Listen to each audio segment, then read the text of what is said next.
Morning. ધોરણ 10 આપણે અગાઉ જોઈ ગયા હતા સંજ્ઞા અને વિશેષણ. વિશેષણની અંદર આપણે પ્રથમ કોષ્ટક જોયું હતું. વિશેષણના પ્રકારો એની અંદર જોયા હતા. વિશેષણના મુખ્ય બે પ્રકારો છે, અર્થગત પ્રકાર અને બીજો રચનાગત પ્રકાર. જેમાં અર્થગત પ્રકારમાં 4 પ્રકારો પેટામાં આવે છે. એક ગુણવાચક વિશેષણ, બીજો સંખ્યાવાચક વિશેષણ, ત્રીજો સર્વનામ, ચોથો સંબંધવાચક વિશેષણ. જ્યારે રચનાગત પ્રકારમાં વિકારી અને અવિકારી બે વિશેષણો આવતા હોય છે. જેમાં આપણે મુખ્ય શીખવાના હતા ગુણવાચક વિશેષણ અને સંખ્યાવાચક વિશેષણ. જેમાં આપણે સર્વપ્રથમ સંખ્યાવાચક વિશેષણ અને ગુણવાચક વિશેષણ જોયા. ગુણવાચક વિશેષણ એટલે કે કોઈ પણ સંજ્ઞામાં આકાર, કદ, રંગ, ગુણ આદિ કાર્યનો નિર્દેશ કરવામાં આવ્યો હોય તેને ગુણવાચક વિશેષણ કહે છે.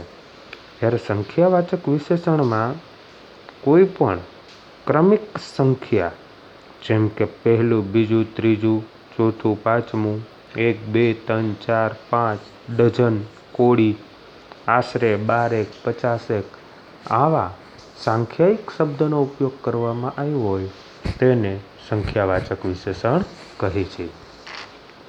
બંને આપણે જોઈ ગયા હતા. એના આપણે અમુક ઉદાહરણો પણ જોયા હતા. હવે તમને ખબર છે, ખાસ આપણે ફરી આગળ વધી તો સંખ્યાવાચક વિશેષણો આપણે શોધ્યા છે. જેમ કે એની અંદર તમને હું અમુક નીચેના વાક્યો કહીશ જેમાં સંખ્યાવાચક વિશેષણ છે અને એના જવાબો પણ આપ્યા છે, જે તમારે શોધવાના છે. પહેલો જ પ્રશ્ન તમને પૂછું કે ઉઘરાણીએ જઈએ ત્યારે સાથે 2-3 મિત્રો હોય. તો આમાં તમને ખબર પડી જાય કે આખા વાક્યમાં સંખ્યા કઈ છે, તો કે 2 અને 3. તો એનો જવાબ સંખ્યાવાચક વિશેષણમાં 2 અને 3 થશે. ગોવિંદને મોકલી ગાયનું પાસેર ઘી મગાવ્યું. આની અંદર પણ એક સંખ્યા આવે છે, પાસેર, એટલે કે શેરનું પણ અડધાનું અડધું, જેને આપણે પાસેર કહીએ છીએ, જે સંખ્યાવાચક વિશેષણ થશે. કેટલા લોકો અહીં આવે ફોન કરવા. તો આની અંદર કેટલા એ શબ્દ છે એ સંખ્યાને અનુરૂપ આવે છે, એટલે સંખ્યાવાચક વિશેષણ બનશે. જ્યારે આઠે પહોર મન મસ્ત થઈને રેવે, જેને જાગી ગયો તુરિયાનો તાર રે. આની અંદર પણ કઈ સંખ્યા આવે છે? 8, એટલે એ પણ સંખ્યાવાચક વિશેષણ થશે. તો સંખ્યાવાચક વિશેષણો તમે આવા વાક્યમાંથી શોધી શકો છો સંખ્યાના આધારે. તો આપણે અમુક એવા વિશેષણ જે સંખ્યાવાચક તરીકે પ્રયોજાયા છે એને જોશું. સકળ લોકમાં સહુને વંદે, નિંદા ન કરે કેની રે. પહેલું જ આપણે અખિલ બ્રહ્માંડમાં છે કાવ્ય, એમાં પંક્તિ આવે છે કે સકળ લોકમાં સહુને વંદે, એટલે કે સમગ્ર લોકમાં, બધા લોકમાં બધાને વંદન કરે છે, ક્યારેય કોઈની નિંદા કરતો નથી. તો આની અંદર સંખ્યાવાચક વિશેષણ કયો છે? સકળ. સકળ એટલે બધું, સમગ્ર લોક, સંખ્યા માટે શબ્દ વપરાયો છે, એટલે તે વિશેષણ બનશે. જેવલાના ત્યાંથી 2 થેલીઓ ભરીને શાકભાજી લઈ આવ્યો. કેટલી થેલી? 2. કયો શબ્દ આવ્યો? સંખ્યાવાચક. કયો વિશેષણ બનશે? સંખ્યાવાચક વિશેષણ બનશે. હું એ વખતે 10મા ધોરણમાં ભણું. કેટલામાં ધોરણમાં છે? 10માં. 10 શું છે? સંખ્યાવાચક શબ્દ. તો કયો બનશે વિશેષણ? સંખ્યાવાચક. આ સર્વ અનિશ્ચિતતાઓનો અંત આવી જશે. સર્વ અનિશ્ચિતતા, સર્વ એટલે બધી, એ પણ સંખ્યાવાચક શબ્દ છે. હવે તમે ઉપરના વાક્ય જોયા, જેની અંદર મેં તમને માત્રાસૂચક સંખ્યાવાચક વિશેષણો છે એ પણ કીધું. તો તમારે સંખ્યાવાચક વિશેષણના પેટા પ્રકારની પણ નોંધ લેવી જોશે. કેમ કે આ વિશેષણ તૈયાર કરશો, આના પછી તમારે ક્રિયા વિશેષણ આવશે. તમને ખ્યાલ છે કે વિશેષણોનો એક પ્રકાર સર્વનામિક વિશેષણ પણ છે, જે આપણે અગાઉ લખ્યો. હવે નીચેના આપણે વાક્ય જોઈ તો એ બધા સર્વનામિક વિશેષણ માટે પ્રયોજાયેલા છે, જે આપણે શોધીને લખવાના છે. હવે ગુણવાચકમાં આપણે ગુણ કે દ્રવ્ય જોવાનું હતું, જ્યારે આકાર, કદ, ગુણ એનો નિર્દેશ કરેલો હોય. સંખ્યાવાચકમાં સંખ્યાનો નિર્દેશ કરેલો હોય. તો સર્વનામિક વિશેષણ છે એની અંદર જે શબ્દ સર્વ બધાના માટે, આપણું, આપણા બધાનું, સર્વે લોકોનું, સમગ્ર લોકોનું, આવી જગ્યાએ જે શબ્દનો ઉપયોગ થતો હોય તેને આપણે સર્વનામિક વિશેષણ કહી. એમ કે અમુક હું વાક્ય બોલું છું, એમાંથી આપણે એ વિશેષણને કાઢશું. આપણા દેશમાં આવા સાધકોની સંખ્યા ઓછી નથી. તો આની અંદર આપણા એટલે સર્વના માટે વપરાયો છે, તો એ શબ્દ છે એ સર્વનામિક વિશેષણ બનશે.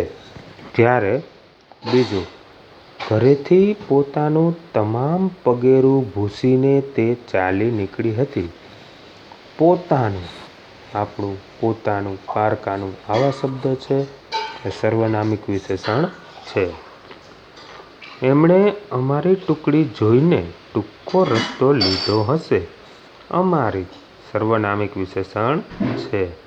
પેલો ગુલમોહર કેવો ખુલ્યો છે, તો એની અંદર પેલો, જેના આપણે સર્વનામ ઉપર નિર્દેશ કરી છીએ. હું ત્યાં હાજર હોત તો તારી પ્રશંસા સાંભળીને ધન્ય થઈ જાત. તારી, આ શબ્દ સર્વનામિક વિશેષણ છે. તો હવે આપણે વધુ સર્વનામિક વિશેષણો ધરાવતા કેટલાક વાક્ય જોઈ કે તેમાંથી આપણે સર્વનામિક વિશેષણને વાક્યમાંથી તારવીને ગોતવાના રહેશે. હું તમારી રાહ જોઉં છું. આની અંદર તમારી શબ્દ છે એ સર્વનામિક વિશેષણ છે. એની આંખો ચમકી ઉઠી. આની અંદર એની, એ શબ્દ છે એ સર્વનામિક વિશેષણ છે. પણ તમારા, પણ તારા પપ્પા આમ એકાએક આવ્યા.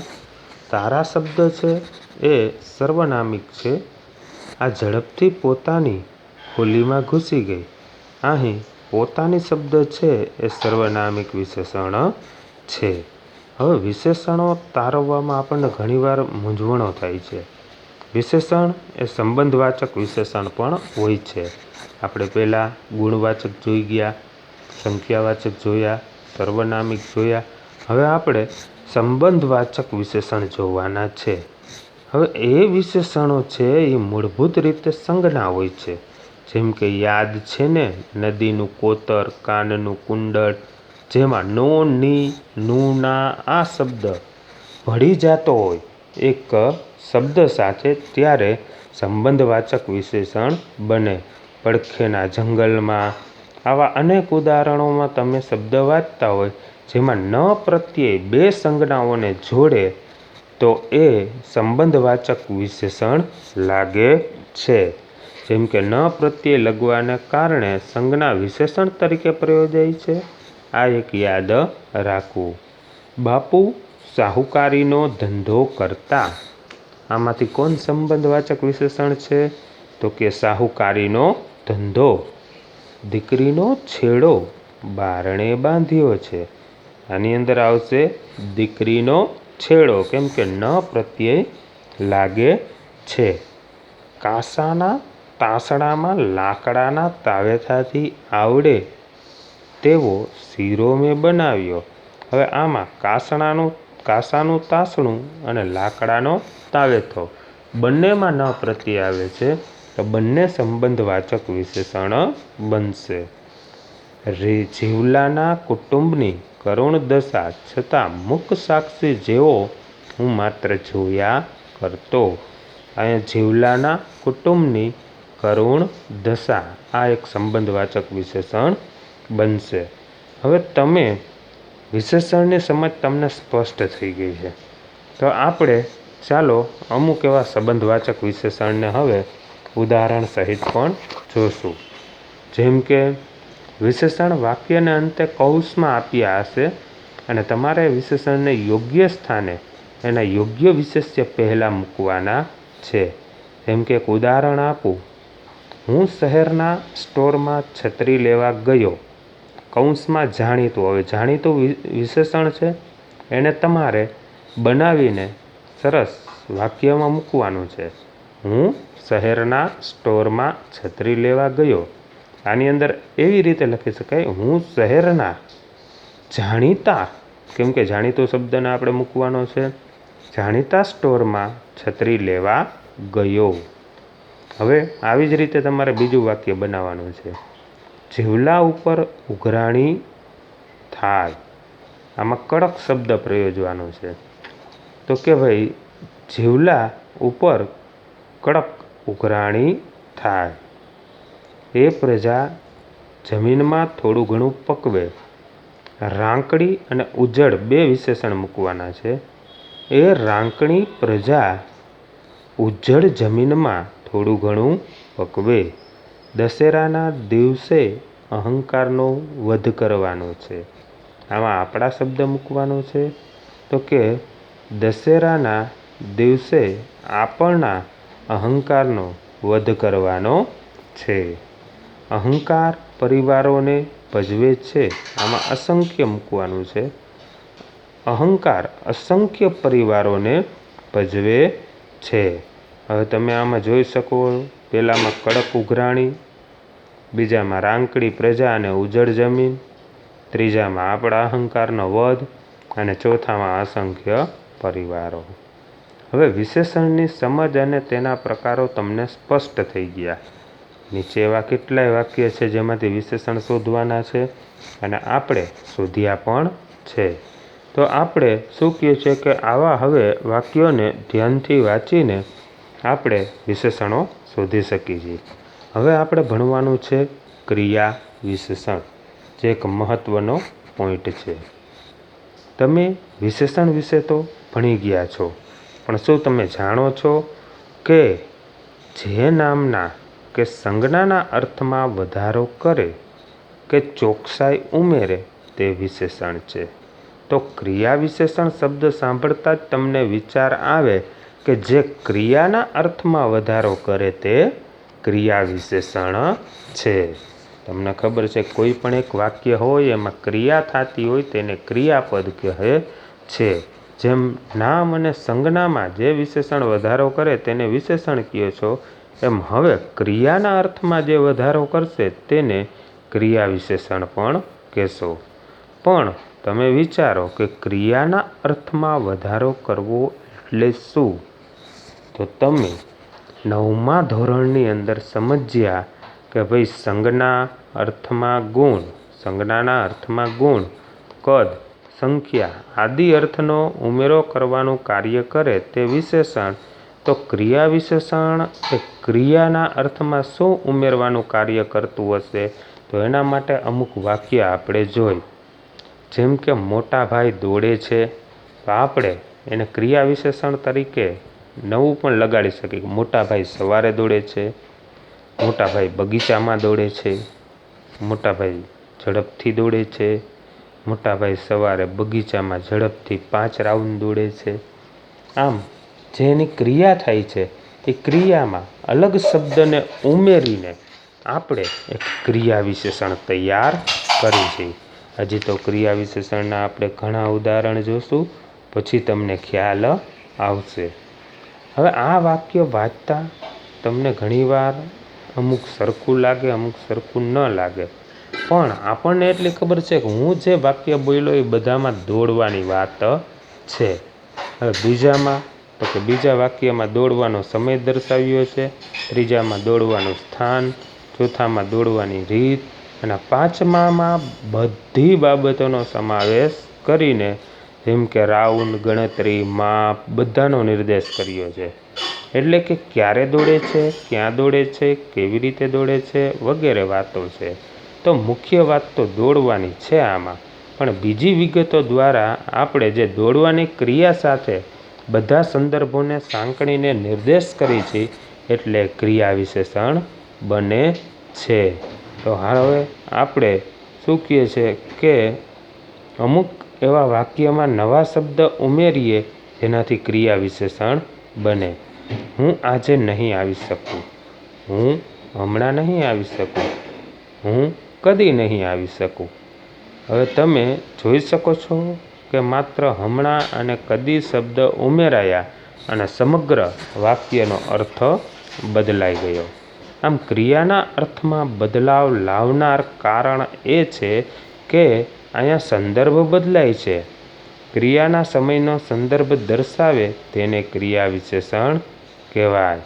જેમ કે અમે પાછા જવાના હતા, તો આમાં તમે લખી શકો કે અમે તરત પાછા જવાના હતા. પપ્પા તમારું સરનામું શોધતા હતા, તો આમાં પપ્પા ઘણા વખતથી તમારું સરનામું શોધતા હતા. જો ક્રિયાના અર્થમાં આપણે ફેરફાર કરી છે. નર્મદાએ મને જાગૃત કર્યો છે. નર્મદાએ મને હર હંમેશ જાગૃત કર્યો છે. અમારી છત્રી એમ તૂટી ન જાય, અમારી છત્રી એમ વરસ દિવસમાં તૂટી ન જાય. બા બિચારી વૈતરું કરતી, બા બિચારી રાત દિવસ વૈતરું કરતી. હવે આમાં તમે જોવો છો કે અ અને બ ના બે વાક્ય હું બોલ્યો, જેમાં ઘણા બધા નવા શબ્દો ઉમેરાયા. જેમ કે તરત, ઘણા વખતથી, હર હંમેશ, વરસ દિવસમાં, રાત દિવસ. હવે આ બધા શબ્દો સમય દર્શાવે છે અને શબ્દોના પ્રયોગથી ક્રિયાના સમયના સંદર્ભે અર્થ બદલાય છે. તેથી આ શબ્દો સમયવાચક ક્રિયા વિશેષણ કહેવાય. હવે આમાં તમારે અલગ અલગ સમયવાચક અને રીતિવાચક એવા બે ક્રિયા વિશેષણના પ્રકાર જોવાના છે, જે મેં તમને વર્ગ દરમિયાન પણ કરાવ્યા હતા. સમયવાચક જેમાં સમયનો નિર્દેશ કરે અને રીતિવાચક જેમાં રીતનો નિર્દેશ કરે. આ બંને વિશેષણો આપણે ટેક્સ્ટ બુકમાંથી તમારે બુકમાં પણ લખેલા છે અને જોઈ ગયા છે. શરૂઆતમાં મેં તમને સંજ્ઞા અને વિશેષણ નહોતું કરાવ્યું, પણ આપણી પાસે અત્યારે સમય હોવાથી એ નાનો પાયો પણ આપણે તૈયાર કર્યો છે. અને બંને વિશેષણ સમયવાચક ક્રિયા વિશેષણ અને રીતિવાચક ક્રિયા વિશેષણ છે એ તમે જોઈ ગયેલા છો. છતાં એક ધ્યાન આપણે દઈએ તો કે હવે એ જય હિન્દ હોટલમાં રહેતી હતી. એ સલાહો હું 5 મિનિટમાં ભૂલી ગયો. તો આપણે પહેલામાં હવે છે તે ક્રિયા વિશેષણ છે, જ્યારે બીજું 5 મિનિટ છે એ પણ સમયવાચક ક્રિયા વિશેષણ છે. થાક કે કંટાળાની કદી ફરિયાદ નહીં, તો કદી છે એ પણ સમયવાચક વિશેષણ છે. આમ તમે સમયવાચક ક્રિયા વિશેષણ ગોતી શકો છો. બસ એમાંથી સમયવાચક શબ્દ શોધો એટલે સમયવાચક ક્રિયા વિશેષણ મળી જશે. હવે હું તમને એક વાક્ય આપું જેની અંદર તમારે સમયવાચક ક્રિયા વિશેષણ ઉમેરવાનો છે. અમારી શાળામાં શિક્ષણ મંત્રી આવ્યા, તો એમાં તમે લખી શકો કે અમારી શાળામાં આજે શિક્ષણ મંત્રી આવ્યા હતા. જેમ કે ગયા અઠવાડિયે અમારી શાળામાં શિક્ષણ મંત્રી આવ્યા હતા. એકવાર અમારી શાળામાં શિક્ષણ મંત્રી આવ્યા હતા. અમારી શાળામાં 15મી ઓગસ્ટે શિક્ષણ મંત્રી આવ્યા હતા. આમ તમે અનેક સમયવાચક ક્રિયા વિશેષણ મૂકી શકો છો. દાદા છાપું વાંચે છે, દાદા આજે છાપું વાંચે છે. દાદા ગયા અઠવાડિયે છાપું વાંચતા હતા. દાદા એકવાર છાપું વાંચતા હતા. આમ તમે અનેક શબ્દનો ઉમેરો કરીને ક્રિયા વિશેષણ બનાવી શકો છો, જેને સમયવાચક ક્રિયા વિશેષણ કહેવાય. હવે આવા અન્ય શબ્દો પણ તમે ઉમેરી શકો અને વાક્યમાં આવા સમયવાચક શબ્દો ઉમેરીને તમે એના કેટલાક વાક્ય બનાવી શકો અને એ વાક્યના ક્રિયાના સંદર્ભે તમે સમયનો ઉમેરો કરો એટલે સમયવાચક ક્રિયા વિશેષણ પ્રયોજાય છે. હવે આવી જ રીતે રીતિવાચક વિશેષણ, ક્રિયા વિશેષણ આમ બંને તમે જોઈ લીધા છે. તો અહીં આપણે આ ગ્રામરને પૂરું કરશું અને હવે ફરી પાછા આપણે આગળ એટલે કે 9મા પાઠમાં વધશું. ખાસ મિત્રો યાદ રાખજો, આજે તમારે ક્રિયાવાચક વિશેષણ હોમવર્કમાં કરવાનો રહેશે અને ત્યારબાદ આપણે આગળ 9મા પાઠમાં જાશું.